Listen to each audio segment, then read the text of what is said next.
The dust devils spun across the main street of Jerome Junction, Arizona, and through the haze of copper-tinged sand, a veiled woman stepped down from the afternoon stagecoach, her black lace veil concealing everything from her nose upward, leaving only her trembling lips visible to the curious eyes that followed her every movement.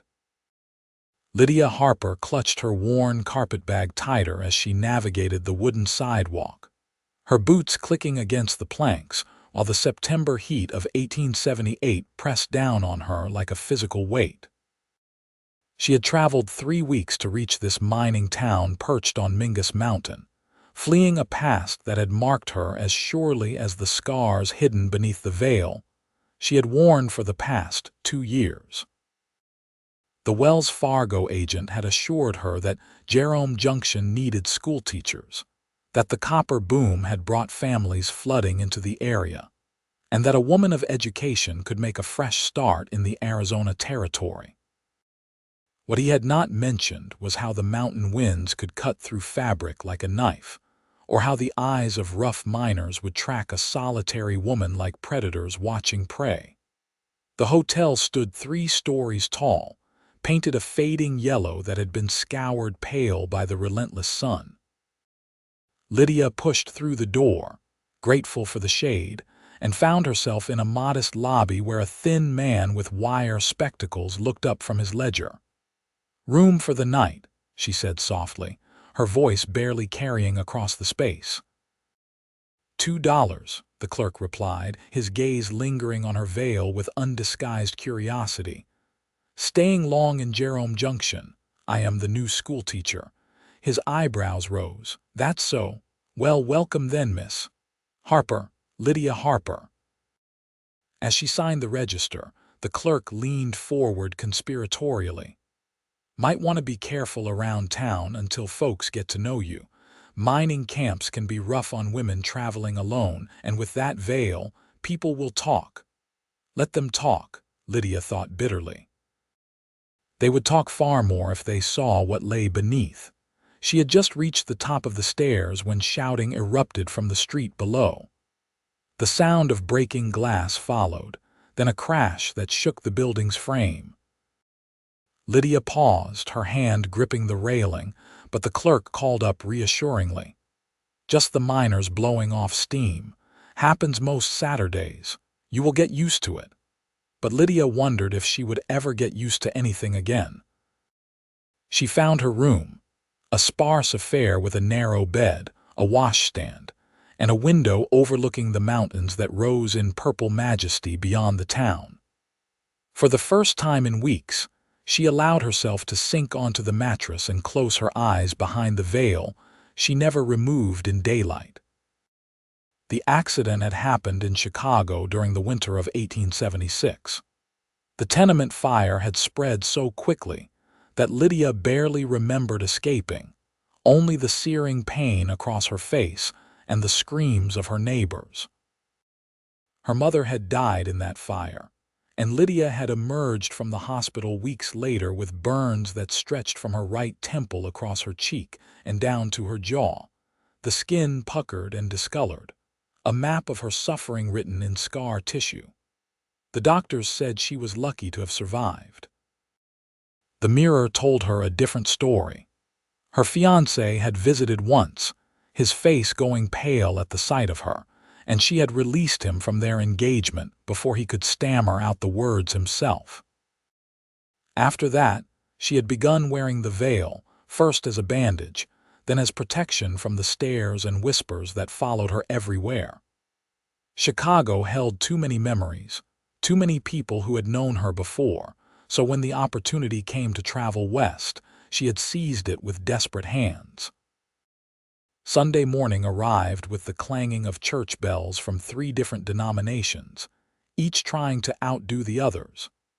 Lydia dressed carefully, adjusting her veil to ensure no hint of her scars showed, and ventured out to find the schoolhouse.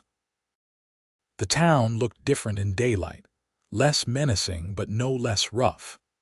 Buildings clung to the mountainside at odd angles, following the terrain rather than any proper city planning.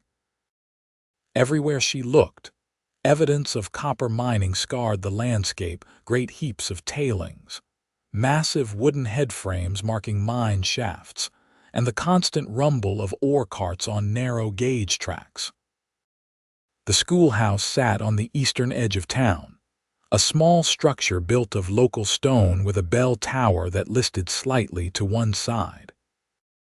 Inside, she found benches for perhaps 30 students, a blackboard that had seen better days, and a collection of primers and readers that looked to have been donated from half a dozen different sources.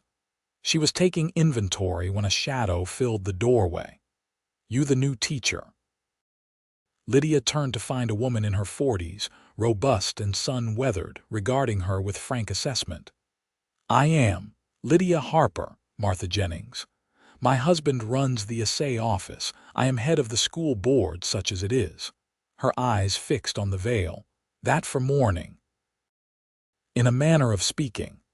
Martha waited for elaboration, but when none came, she shrugged. "Well, we are glad to have you. Last teacher ran off after 2 months, couldn't handle the isolation, I suppose. You strike me as made of sterner stuff." They discussed practicalities. The school term would begin the following Monday. Students ranged from 6 to 15 years old, and Lydia would receive $40 a month plus the small room at the back of the schoolhouse, if she wished to live there. The salary was better than she had hoped, and the private quarters would spare her the hotel costs and the clerk's endless questions. "One more thing," Martha said as they concluded their business. "We hold a town gathering the first Saturday of each month. Dancing, food, that sort of thing. You should come. People will want to meet you proper." Lydia's hand moved reflexively to her veil. "I do not dance." "Then come and eat. Community matters out here, Miss Harper. We survive by looking after each other." After Martha left, Lydia spent the afternoon arranging the schoolroom, trying to imagine it filled with children. Would they be frightened of her veil? Would they whisper and speculate as everyone else did?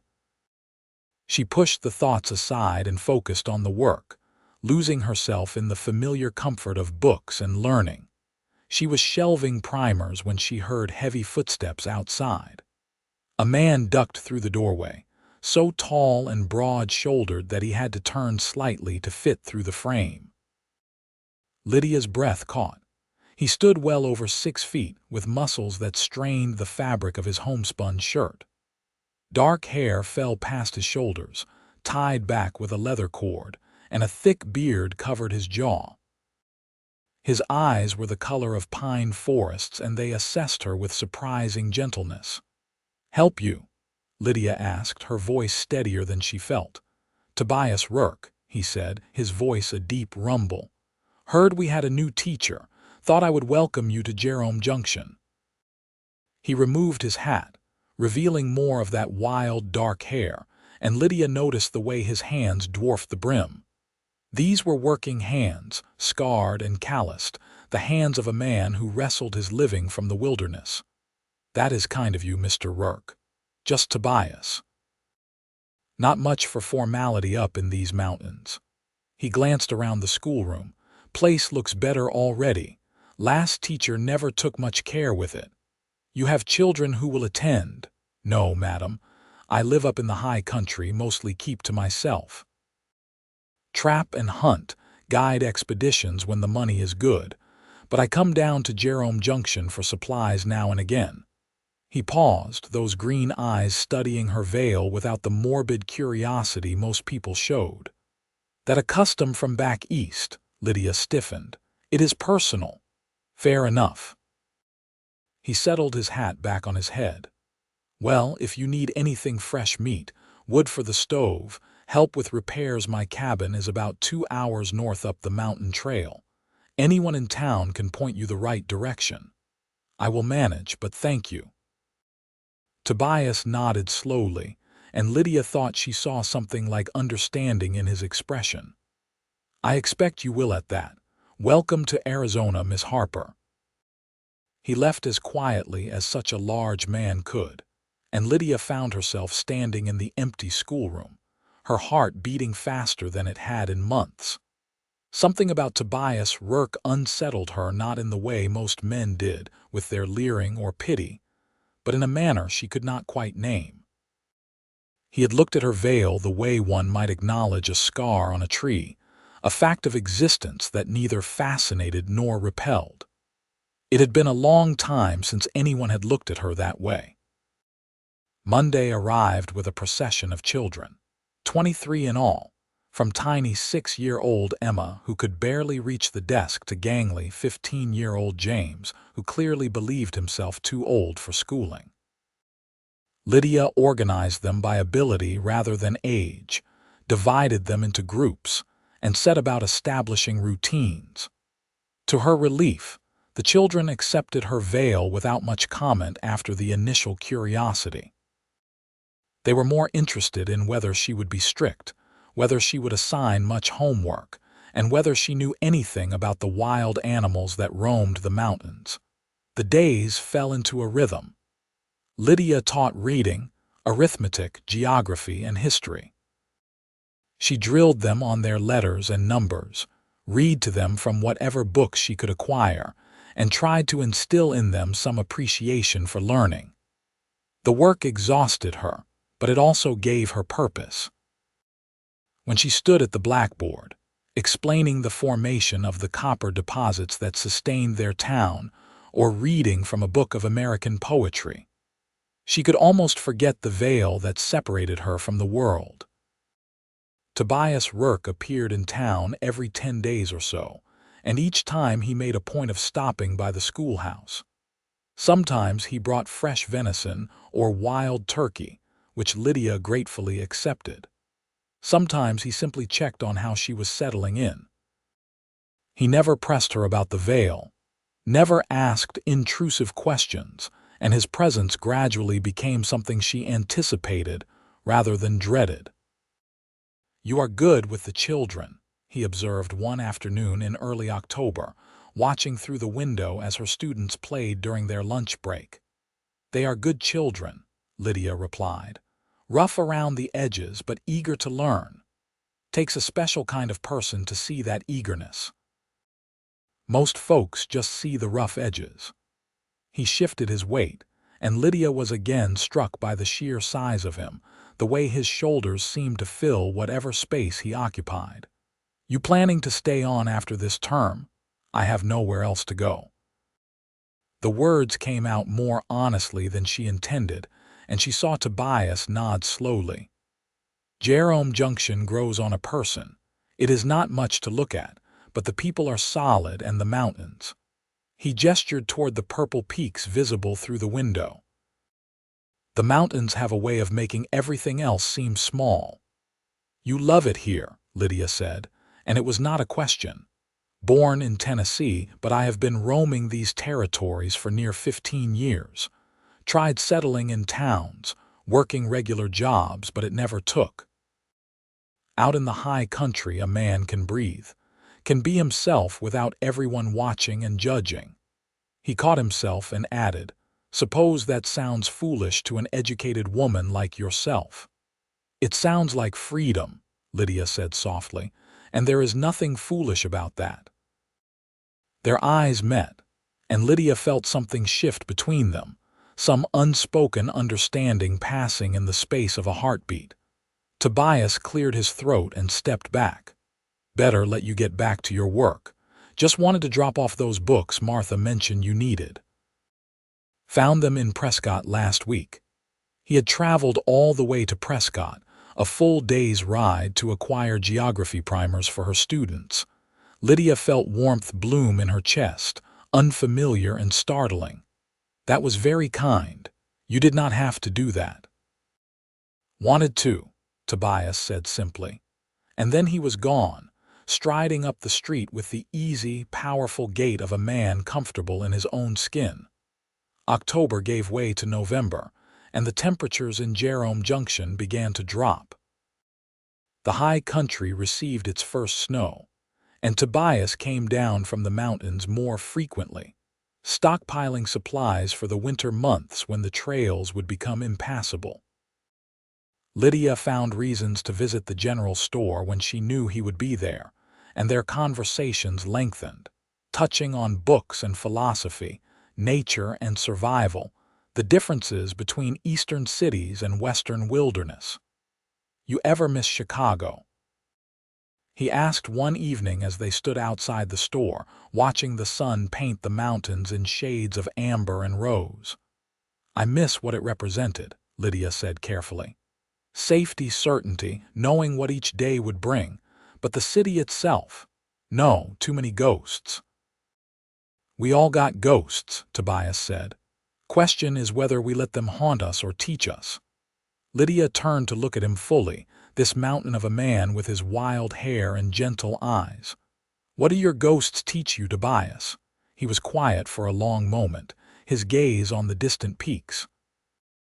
"That strength is not the same as hardness. That surviving is not the same as living. That every person carries scars, whether folks can see them or not." The words hung between them, heavy with meaning, and Lydia felt her throat tighten. "You are very wise for a mountain man." A hint of a smile touched his bearded face. "Lots of time to think up there in the quiet. Maybe too much time." The first Saturday in November brought the monthly town gathering that Martha had mentioned. Lydia tried to excuse herself, but Martha would hear none of it. "You have been here 2 months, and folks have barely gotten to know you. You need to be part of this community, Lydia. That means showing up." So Lydia found herself in the largest saloon, which had been temporarily converted into a dance hall. Tables lined the walls, laden with food that the women of Jerome Junction had spent days preparing. A fiddle player and a man with a guitar provided music, and the miners who spent their weeks underground emerged scrubbed and almost civilized, asking the handful of respectable women to dance with a courtesy that surprised her.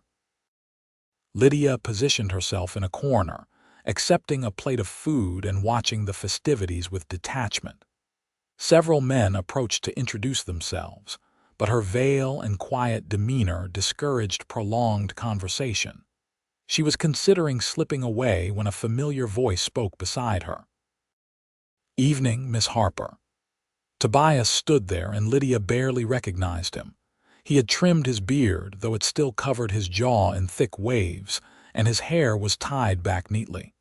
He wore a clean shirt and trousers that, while simple, fit his powerful frame well.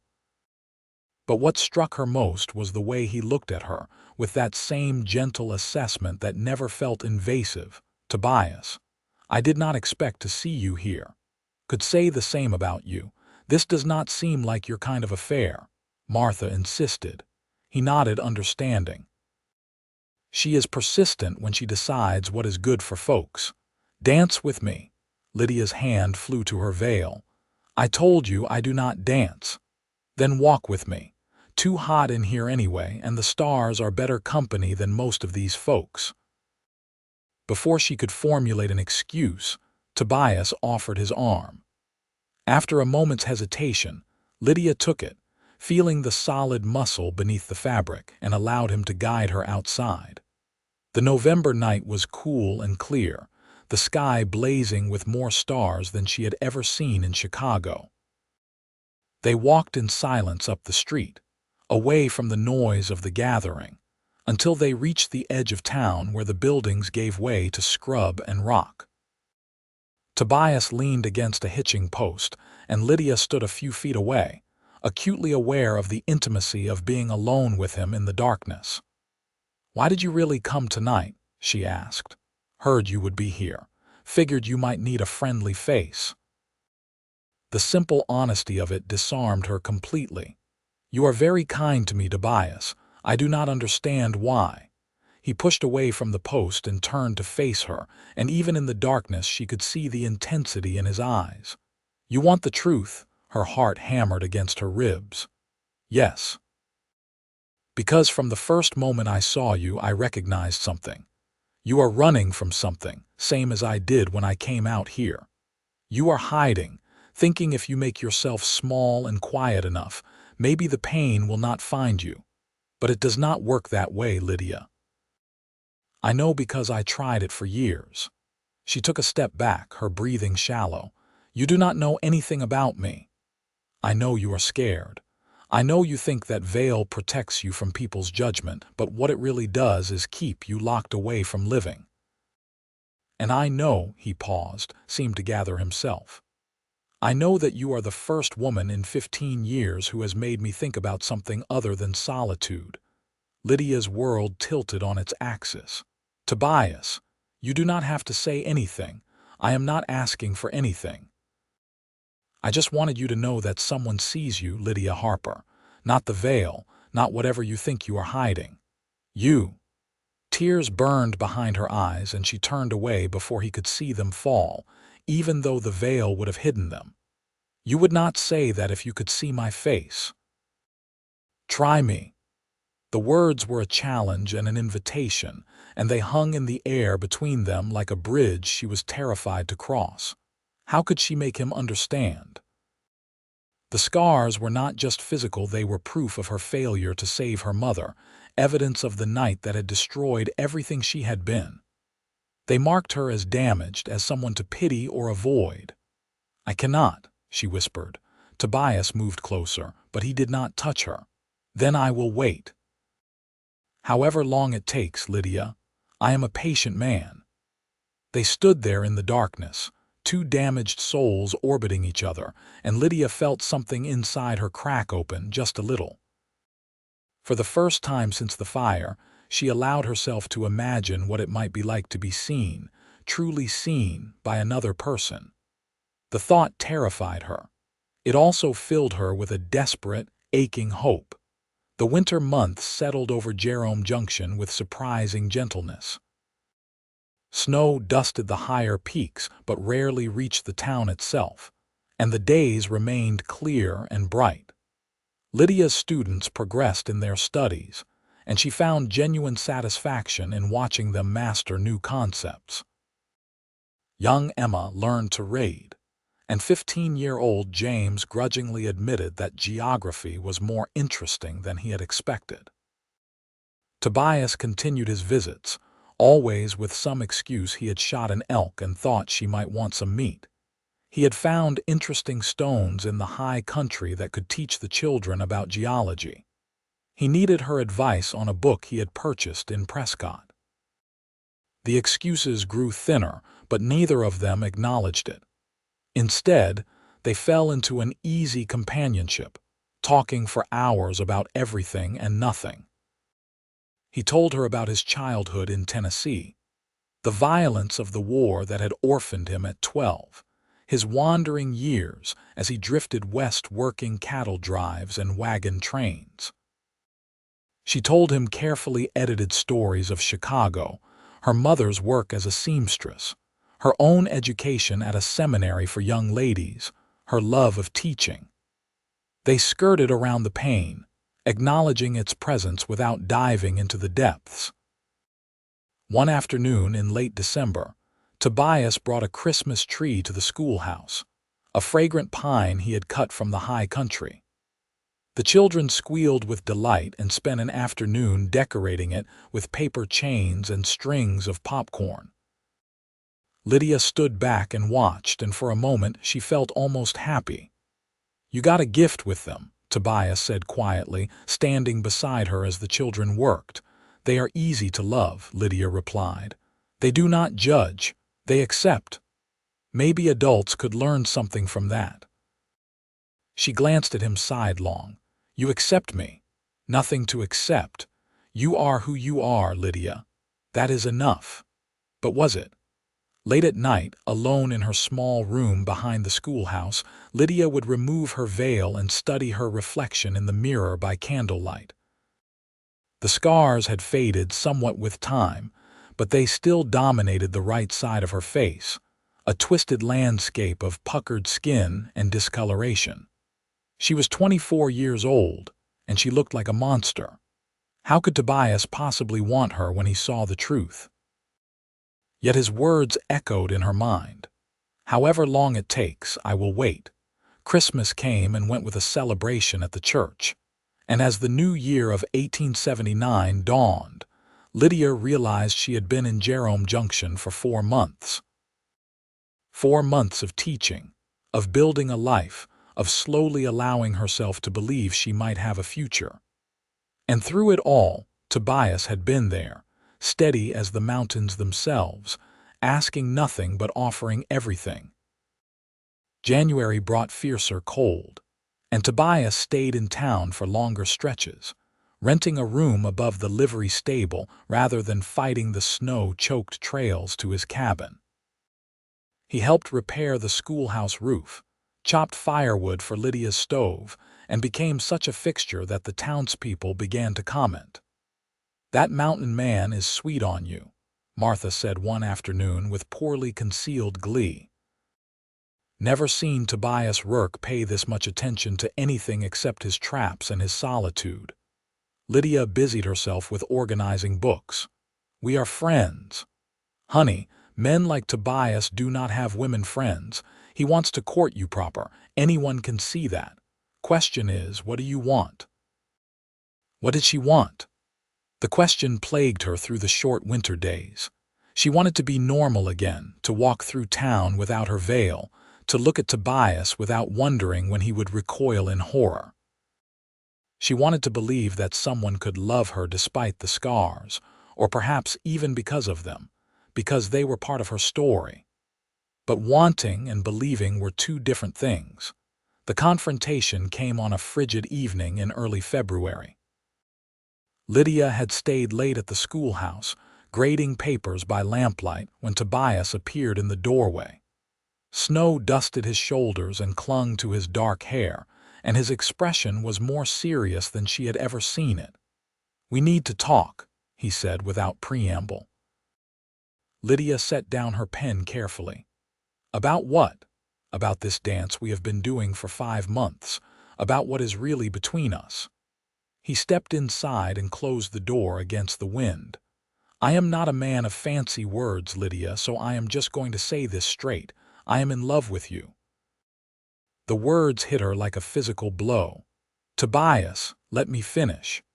He moved closer, and she could see the tension in his jaw, the way his hands clenched and unclenched. "I have been alone most of my life by choice.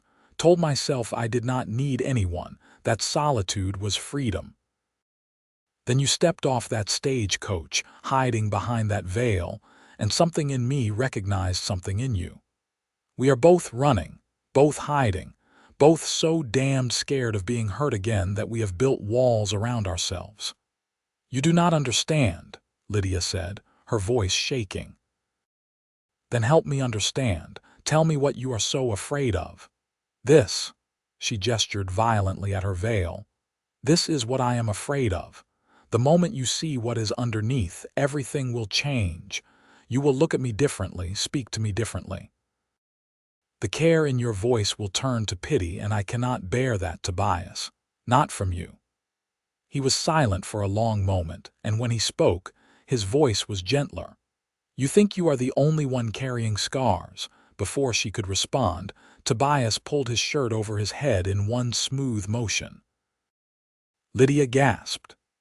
His chest and abdomen were indeed powerfully muscled, but they were also marked with scars, long, puckered lines that spoke of knife fights, puckered circles that could only be bullet wounds, and a particularly vicious scar that ran from his left shoulder across his ribs. "Got that one from a grizzly bear 5 years back," he said, pointing to the long scar. "Nearly killed me. These here are from a knife fight in Santa Fe when I was 20. This one is from Confederate shrapnel during the war. My body is a map of every stupid decision and bad piece of luck I have ever had. You think it makes me less of a man?" "No," Lydia whispered. "Of course not." "Then why would your scars make you less of a woman?" He pulled his shirt back on and took a step closer. "We all carry marks, Lydia. Some are just easier to hide than others, but hiding them does not make them go away, it just makes you lonely." Tears streamed down her face beneath the veil, hot and unstoppable. "I am so afraid. I know, so am I. He reached out slowly, giving her every chance to pull away, and his large, calloused hand cupped her face through the veil. But I am more afraid of letting you slip away, because I was too cowardly to fight for you. You are the strongest, bravest, most beautiful woman I have ever known, and I do not need to see your face to know that. It is in everything you do, every word you speak, every kindness you show those children. That is what I see when I look at you. Lydia closed her eyes, leaning into his touch despite the barrier of lace between them. She had been so certain that no one could ever want her again, that the scars had made her unlovable. But Tobias was offering her something she had thought lost forever: acceptance, genuine and complete. I want to believe you, she whispered. Then let me prove it to you. His thumb stroked her cheek through the veil. You do not have to show me anything until you are ready. I will wait 10 years if that is what it takes. But please, Lydia, do not shut me out. Let me love you. Let me try. The world narrowed to this moment, this choice. Lydia could send him away, could maintain her walls and her safety and her loneliness. Or she could take the terrifying step into the unknown, trusting that this man, this gentle mountain of a man, meant what he said. I am not ready to remove the veil, she said finally. That is all right. But I do not want you to wait 10 years. She felt him smile against her hand. How long then, I do not know, but I want to try, Tobias. I want to believe this is possible. He pulled her into his arms, and Lydia melted against his chest, feeling the solid warmth of him, the steady beat of his heart. His arms encircled her completely, making her feel small and protected and cherished. They stood like that for a long time, two scarred souls finding comfort in each other, and Lydia allowed herself to hope. The courtship that followed was unlike anything Lydia had ever imagined. Tobias courted her with a patience and creativity that took her breath away. He brought her wildflowers from the high country, their blooms impossibly vibrant against the winter landscape. He read to her in the evenings, his deep voice bringing poetry and adventure stories to life. He taught her about the mountains, pointing out animal tracks in the snow, explaining how the Apache had lived in these hills for generations, sharing the wisdom he had accumulated through years of solitary observation. In turn, Lydia opened herself to him in ways she had never managed with anyone else. She told him about the fire, about watching her mother disappear into the flames while she stood helpless and burning. She described the hospital, the painful treatments, the slow realization that her face would never be the same. She confessed her broken engagement, the relief she had felt beneath the hurt, because she had not loved him enough to want to burden him with her disfigurement. He was a fool, Tobias said flatly when she finished the story. He was human. People want beautiful things. People want real things. Your fiancé wanted an ornament, not a partner. He did not deserve you before the fire, and he sure as hell did not deserve you after. Lydia found herself laughing, something she had not done freely in years. You are very fierce in my defense. Always will be. You are mine to protect now. The possessiveness in his voice should have bothered her, but instead it sent warmth flooding through her veins. She was his to protect, and he was hers to care for. The balance felt right in a way nothing else ever had. February turned to March, and the snows began to recede from the mountains.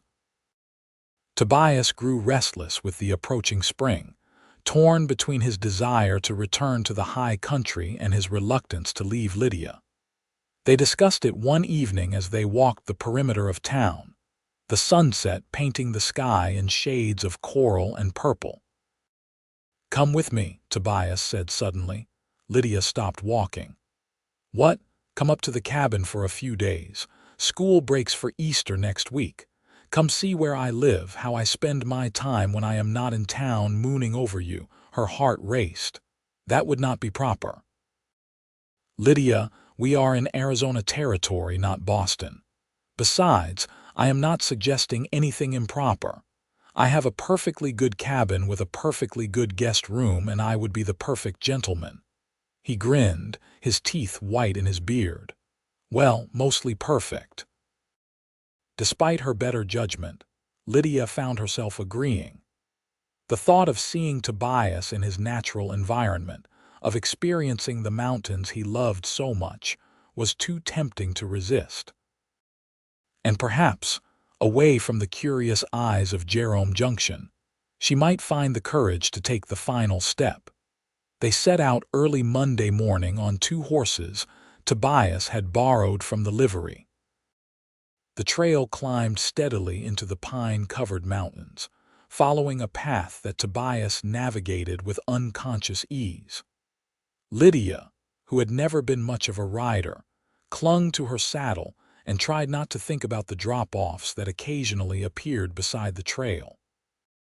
"Doing great," Tobias called back encouragingly. "Just another hour or so."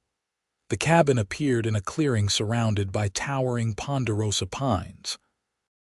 It was larger than Lydia had expected, solidly built of logs with a stone chimney and a covered porch that looked out over a vista of mountains stretching to the horizon.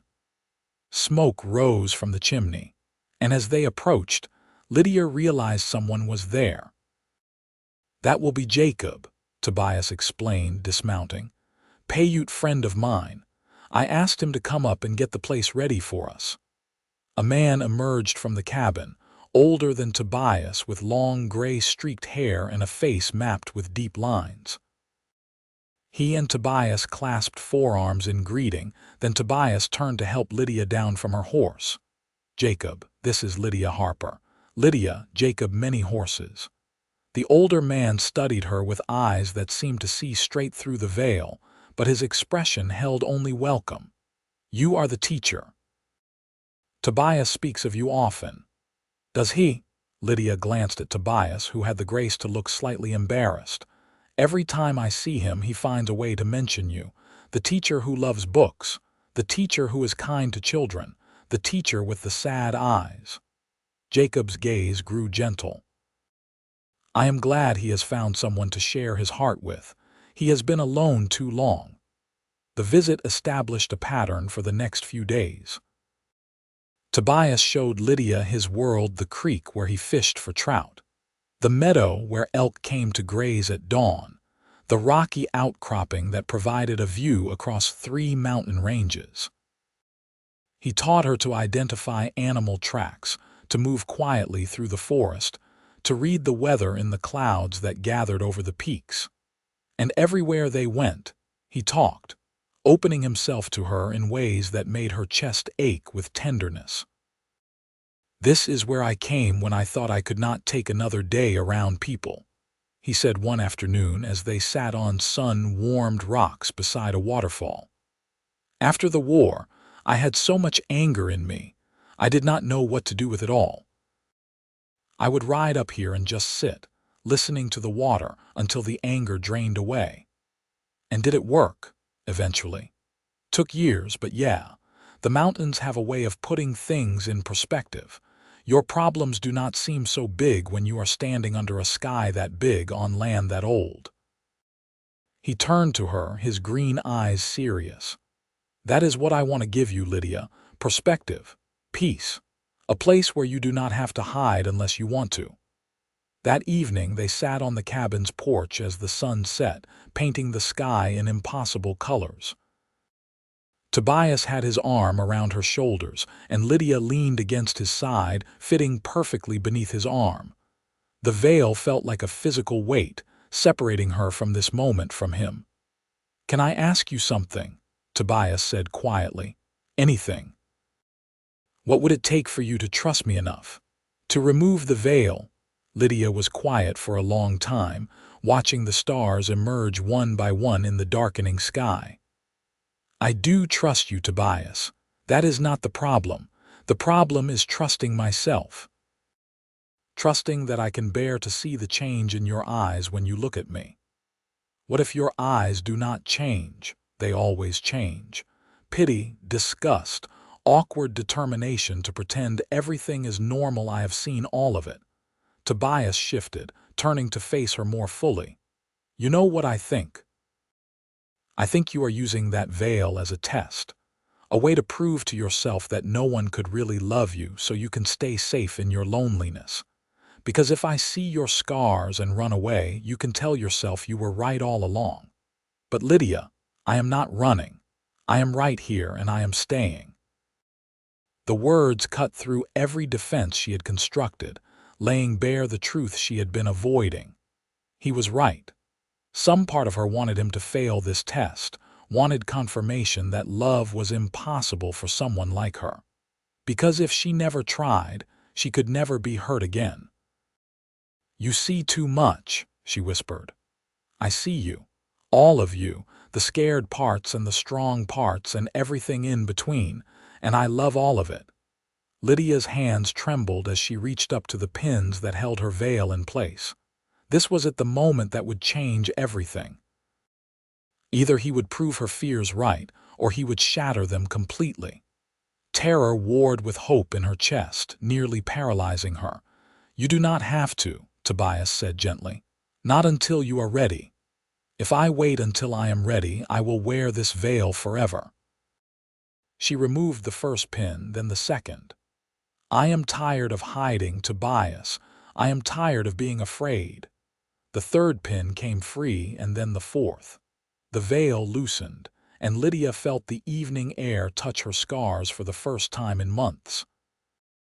With shaking hands, she lifted the lace away from her face.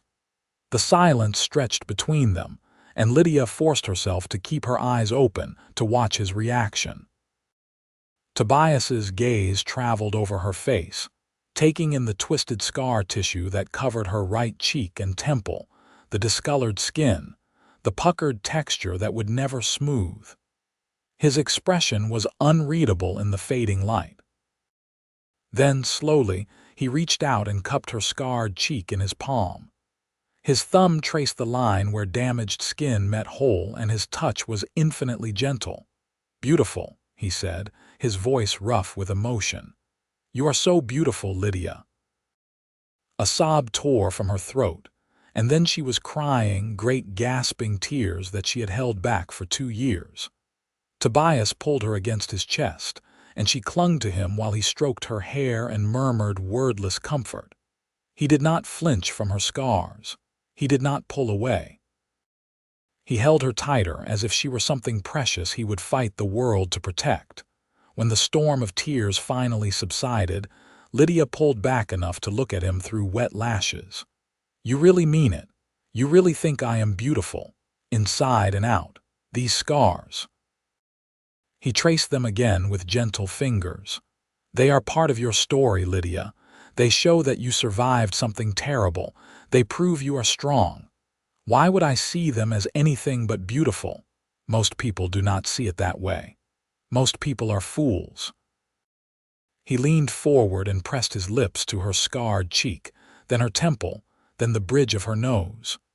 You are a wonder, Lydia Harper, and I am the luckiest man alive that you are giving me a chance. She kissed him then, properly, her lips meeting his with a desperation born of months of longing.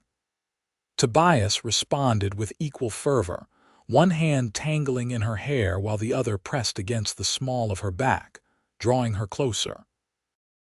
The kiss was everything Lydia had not let herself dream of, passionate and tender, consuming and gentle. When they finally broke apart, both breathing hard, Tobias rested his forehead against hers. Marry me, he said. Lydia laughed, the sound bright with joy. We have only been courting for 3 months. I have been in love with you for 5. Besides, when you know, you know. I could wait another year to ask, but the answer would be the same. So marry me, Lydia. Be my wife, my partner, my heart. Come live in these mountains with me, or I will come live in town with you. I do not care where we are as long as we are together. The future unfurled before her, bright with possibility. Teaching the children of Jerome Junction, building a life with this extraordinary man, finding peace in the mountains that had sheltered him for so long. It was everything she had thought she had lost in that Chicago fire, and more than she had ever dared to hope for. "Yes," she said simply. "Yes, I will marry you." Tobias let out a whoop that echoed off the mountainsides and swept her up in his arms, spinning her around until she was dizzy and laughing. When he set her down, his expression turned serious again. "I will spend every day of the rest of my life proving you made the right choice. You will never doubt that you are loved, Lydia. Never doubt that you are cherished. I swear it." "I know," she said, and she did. This man, this beautiful, damaged, perfect man, would keep his word. They would build something together, something real and lasting. The scars would always be there, but they would no longer define her. She was more than her wounds, just as Tobias was more than his. They were two souls who had found each other against all odds, and that was worth more than any unblemished face. They returned to Jerome Junction 3 days later, and if anyone noticed that Lydia no longer wore her veil, only Martha was bold enough to comment. "About time," she said with satisfaction. "That veil was never about protecting you from others. It was about protecting yourself from living. Glad you finally figured that out." Lydia could not argue with her assessment. Without the veil, she felt exposed and vulnerable, but also lighter, as if she had been carrying a great weight she had not realized was there. People stared, of course. They always would. But with Tobias beside her, solid and protective, their stares held no power. The wedding took place in late April, after the spring rains had painted the desert in wildflowers. The whole town turned out for the celebration, which was held in the church with a reception in the saloon afterward. Lydia wore a simple blue dress, and Tobias had trimmed his beard for the occasion, though his hair still fell past his shoulders. Jacob Many Horses served as his best man, and Martha stood up with Lydia, beaming with maternal pride. As Lydia spoke her vows, looking up into Tobias's green eyes, she felt the last of her fear fall away. This was right. This was real. Whatever challenges lay ahead, they would face them together. "You may kiss your bride," the minister said, and Tobias did not hesitate. He cupped Lydia's face in his large hands, scarred side and whole side equally, and kissed her with a tenderness that made her heart soar. The congregation erupted in cheers and applause, and someone started playing a fiddle. The celebration lasted well into the night. Lydia danced with Tobias, his strong arms guiding her through steps she barely knew, and she laughed more than she had in years. When they finally left the party, walking hand in hand toward the small house Tobias had rented at the edge of town, the stars blazed overhead in the clear desert sky. "Happy?" Tobias asked, pulling her close. "Happier than I ever thought possible. Good, because I am planning to spend the next 50 years making you even happier." He kissed the top of her head. "I love you, Lydia Rourke." Lydia Rourke. She tested the name silently, finding it fit perfectly. "I love you too, Tobias. More than words can say." They settled into married life with surprising ease. Lydia continued teaching through the end of the school term, and Tobias split his time between guiding expeditions and helping develop the house into a true home.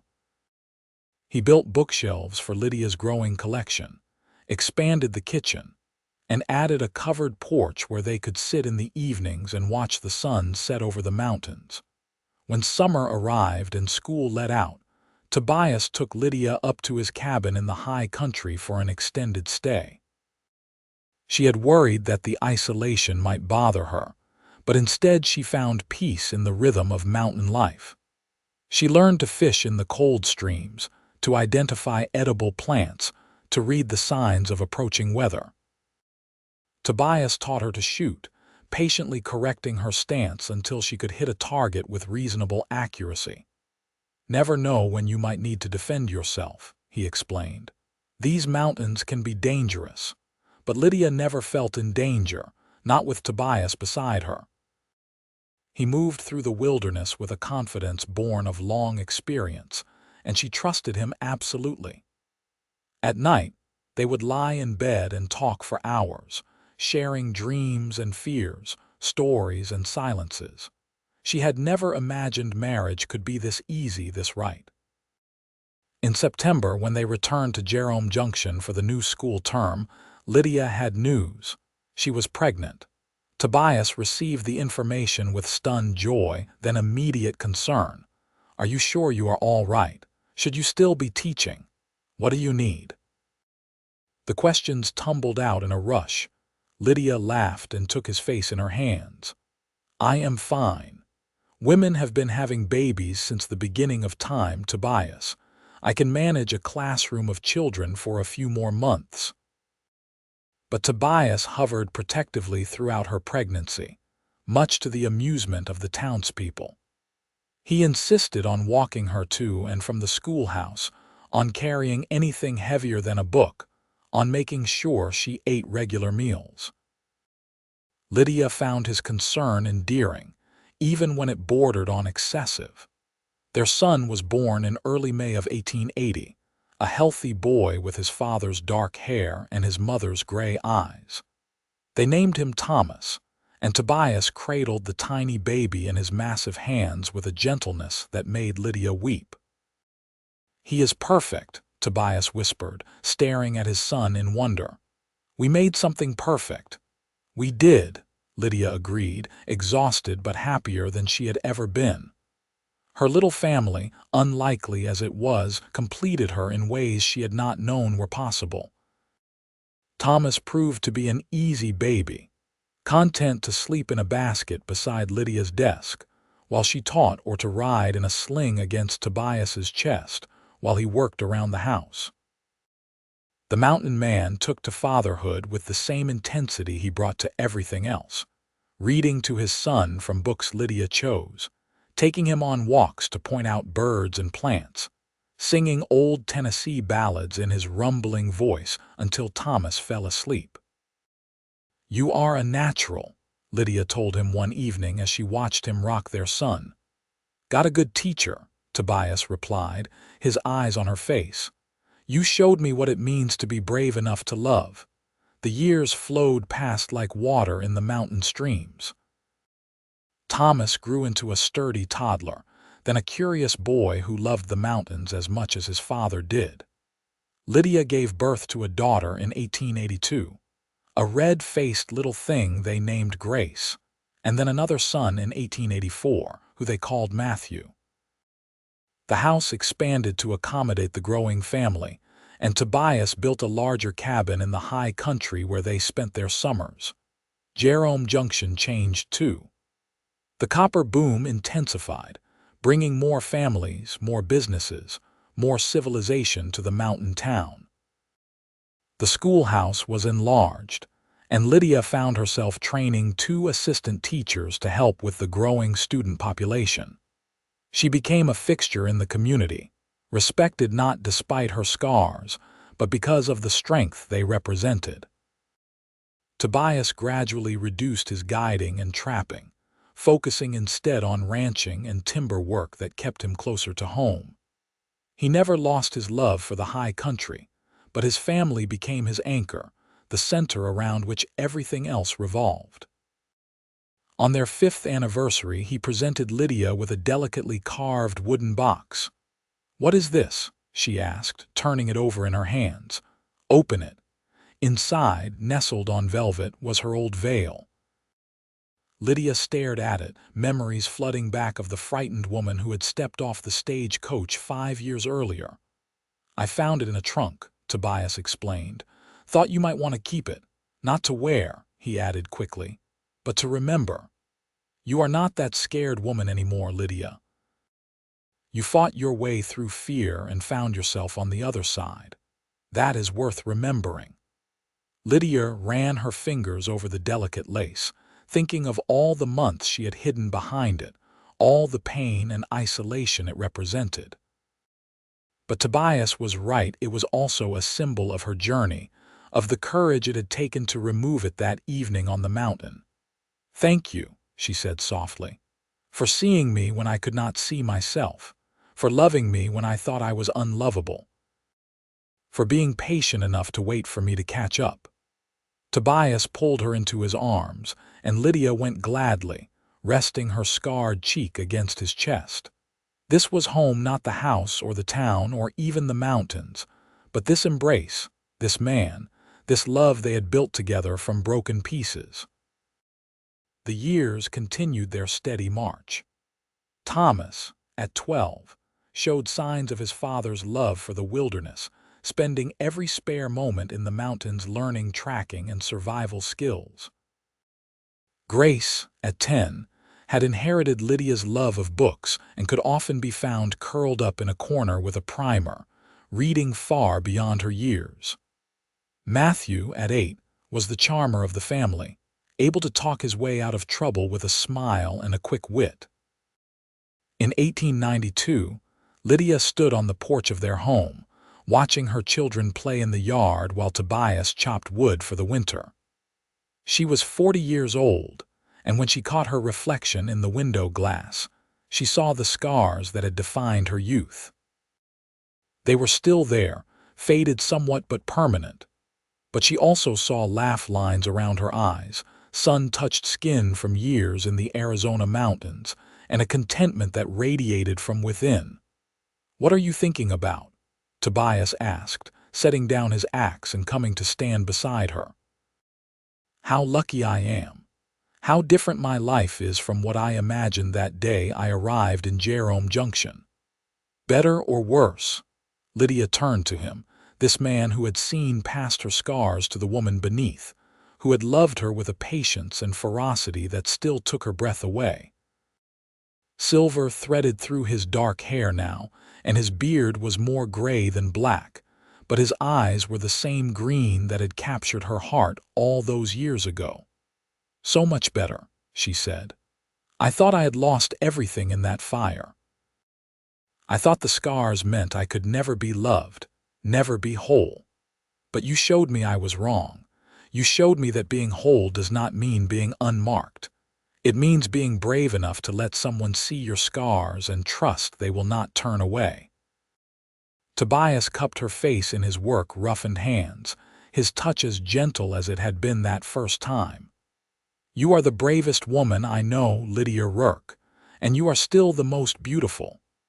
She kissed him then, a kiss that held 14 years of love and trust and partnership.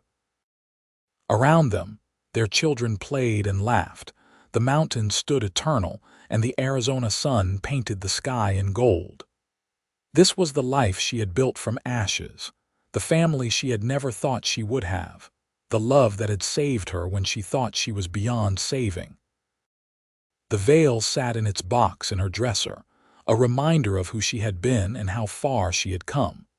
But Lydia did not need it anymore. She had Tobias's love, her children's laughter, and the strength that came from surviving the fire and emerging transformed. The scars would always be part of her story, but they no longer defined it. She was Lydia Rourke, teacher, mother, wife to a mountain man who had seen her beauty when she could not see it herself. And that was more than enough. As the sun set over the mountains that had become her home, Lydia leaned against her husband's solid strength and watched their children chase fireflies in the gathering dusk. The future stretched before them, full of possibility and promise, and for the first time in her life, Lydia faced it without fear. She had found her place in the wild Arizona mountains, in the arms of a man who loved her scars and all, and in the family they had built together from hope and courage.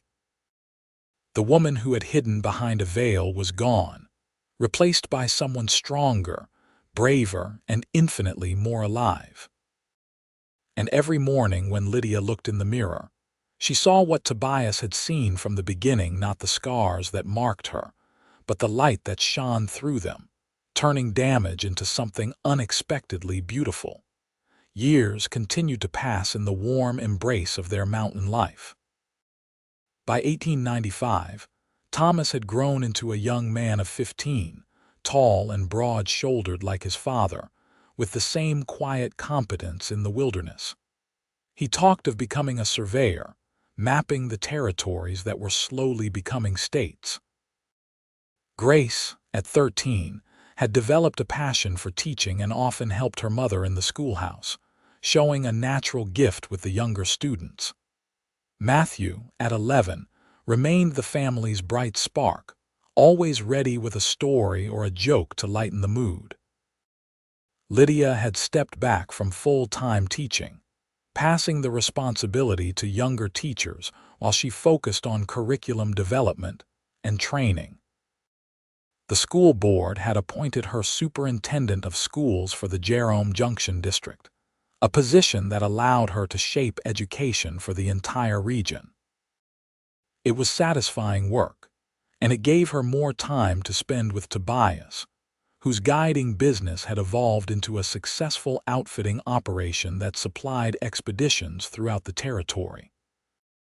One autumn evening, with the children occupied with their own pursuits, Lydia and Tobias rode out to a favorite spot overlooking the valley. The aspens had turned gold, painting the mountainsides in brilliant color, and the air carried the crisp promise of winter. "Remember when you first brought me up here?"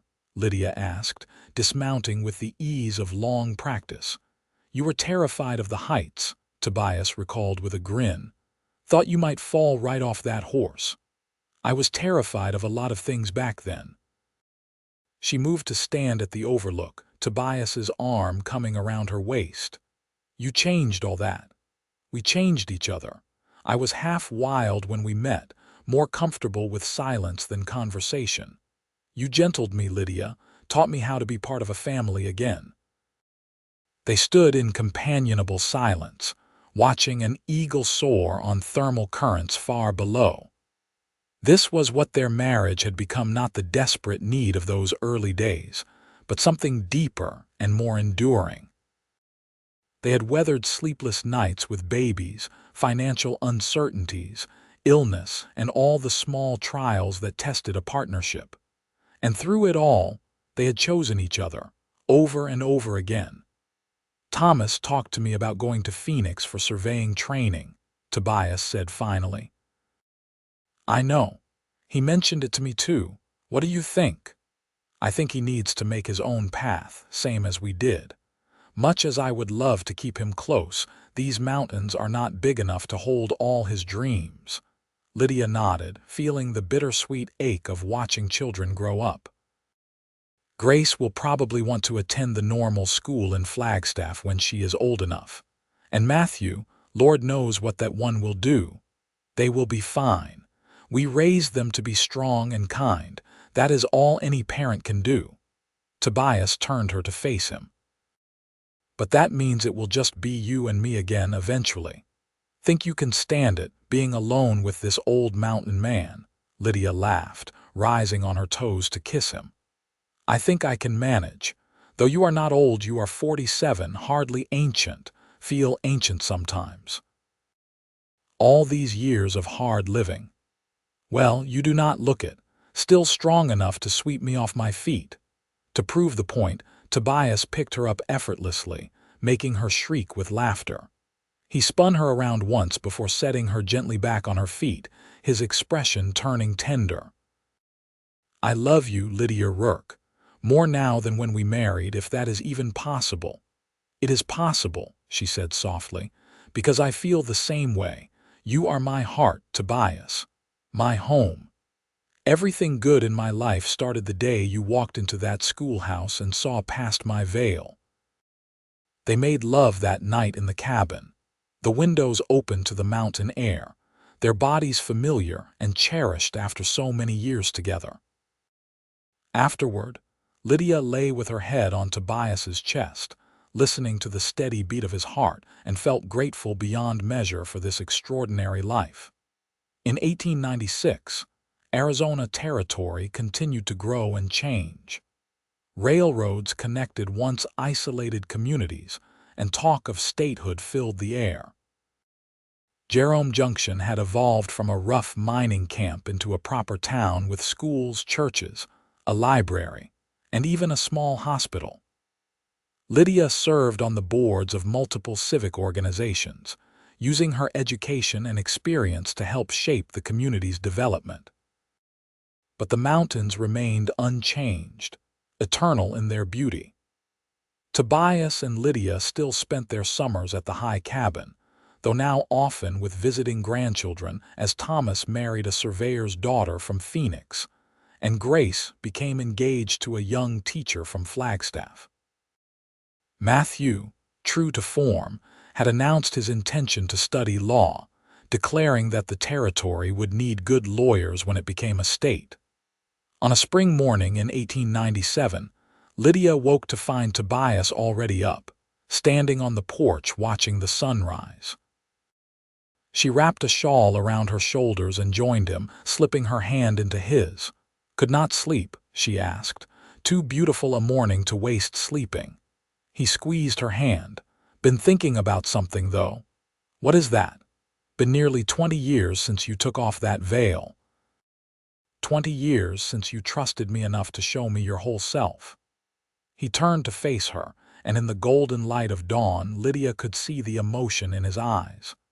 "Thank you for that, Lydia, for trusting me, for loving me, for building this life with me. You saved me just as much as I saved you." Tears pricked Lydia's eyes. "We saved each other.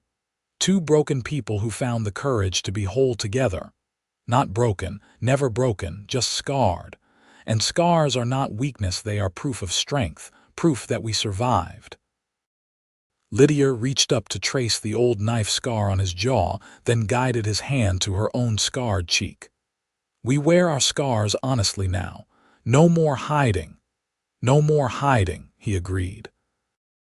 The sun cleared the horizon, flooding the valley with light, and Lydia marveled at how different the world looked when you faced it without fear.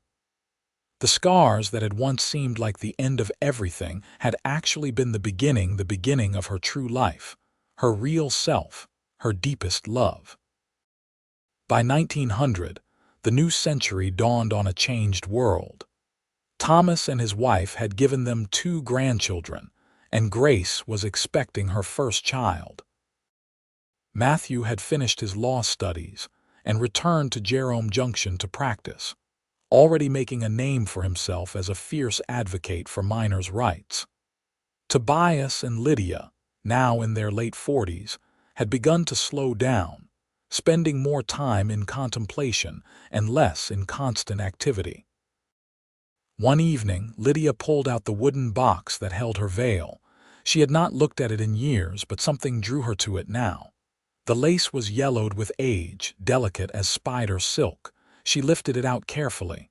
"Why did you really keep that?" Tobias asked from the doorway. "I am not sure. Maybe to remember where I came from. Maybe to show our grandchildren someday, so they understand that everyone carries something heavy, and courage is not the absence of fear but the choice to move forward despite it." Wise words. He came to sit beside her on the bed. "Do you ever regret it?" "Taking it off, I mean. People still stare sometimes. Let them stare. I am not ashamed anymore." Lydia folded the veil carefully. "This veil was my prison, Tobias. I thought it protected me, but it only isolated me. The real protection came from you, from learning to see myself through your eyes. You called me beautiful when I was certain I was monstrous, and you kept calling me beautiful until I started to believe it. Because it is true, has always been true." She set the veil back in its box and closed the lid. "I think I am ready to let it go now. Really let it go. Maybe donate it to the Historical Society as an artifact of who we were and how we have changed." Tobias considered this. The Historical Society could tell the story of Jerome Junction through the stories of its people. Your story, our story, it is part of this place now, part of its history. And so the veil went to the Jerome Junction Historical Society, where it was displayed with a small placard telling the story of Lydia Harper. the scarred teacher who came to Arizona Territory in 1878 and found love with a mountain man named Tobias Rourke. Young women visited the display and drew strength from knowing that beauty could survive tragedy, that love could see past scars, that courage was a choice available to everyone. The years rolled on, gentler now but no less full. In 1905, Lydia retired from the school board at the age of 51, having shaped education in Jerome Junction for nearly 3 decades. Tobias, at 57, had turned his outfitting business over to Matthew's management, though he still guided occasional expeditions for old clients who refused to trust anyone else. They divided their time between the house in town and the cabin in the high country, surrounded by children and grandchildren who had inherited their love for both learning and wilderness. Thomas's children could track a deer and recite poetry. Grace's daughter played piano and could identify every bird in the territory by its call. Matthew's son showed promise as both a scholar and a horseman. "We did good," Tobias said one evening as they watched their expanding family gather for Sunday dinner. "We did very good," Lydia agreed. In 1910, when Lydia was 56 and Tobias 62, Arizona finally achieved statehood. The celebration in Jerome Junction lasted for days, with speeches and parades and fireworks that lit up the mountain sky. Lydia and Tobias stood on the porch of their home, his arm around her shoulders, and watched the festivities with the satisfaction of people who had helped build something lasting. "We have been married 30 years, Lydia mused. 30 years since you asked me to marry you after knowing me for just 5 months. Best decision I ever made. Well, second best. First was walking into that schoolhouse to meet the new teacher. You were so big and intimidating, I thought you might be dangerous," Tobias chuckled. "I was dangerous, just not to you. Never to you." She turned in his arms, studying his face.